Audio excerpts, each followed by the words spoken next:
அஸ்ஸலாமு அலைக்கும் வரஹ்மத்துல்லாஹி தஆலா வபரகாத்துஹு. வாங்க இப்போ நம்ம தோசை சுடலாம். அடுப்பை பற்றியாச்சு, கல்லை வச்சாச்சு. தோசை சுடலாமா? கொஞ்சம் ஹீட் ஆகட்டும். இந்த தோசை கல் நல்லா ஹீட் ஆகணும். நம்ம சூப்பரான பொடி தோசை செய்யலாம். எப்படி செய்யலான்னு பார்க்கலாம் வாங்க.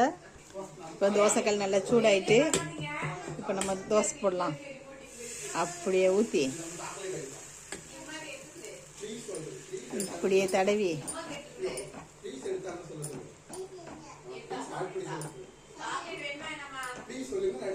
சூப்பராக தட்டியாச்சா? இது தலையில் இது அப்படி பூ தூத்துன மாதிரி நல்லா அழகாக தூத்தி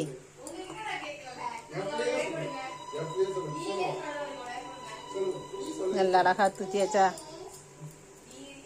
நல்ல சாரல் போல் அழகாக பொடி தூத்தியாச்சு. என்ன பண்ண போகிறோம்? பொடி தோசை செய்ய போகிறோம். அதுக்கு மேலே தலையில் எண்ணெயை கொட்டி சூப்பரான முருவலான பொரி தோசை சுட்டு உங்கள் அப்பா கொடுப்பலாமா? சொல்ல முடியுமா? என்ன பண்ணுறானம்மா? தோசை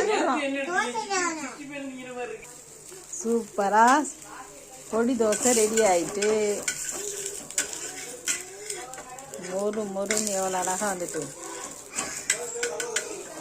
இப்போ ரெண்டாவது ஒரு தோசை முட்டை தோசை ஊற்ற போகிறோம். முட்டை தோசை அதை மாதிரி நல்லா ஊற்றி தடவிட்டு அது தலையில் ஒரு முட்டையை கொட்டி ஊற்றி அப்படியே நல்லா அப்படியே பரத்தி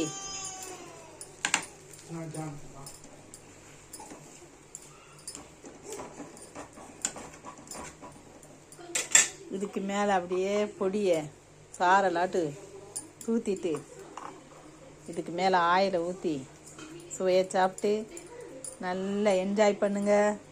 இந்த வீடியோ பிடிச்சிருந்தா லைக் பண்ணுங்கள், ஷேர் பண்ணுங்கள், சப்ஸ்கிரைப் பண்ணுங்கள். 5 ஸ்டார் சேனலுக்கு ஆதரவு கொடுங்க. அஸ்ஸலாமு அலைக்கும் வரஹ்மத்துல்லாஹி தஆலா வபரகாத்துஹு. பாய். இப்போ முட்டை தோசையும் ரெடி ஆயிடுச்சு.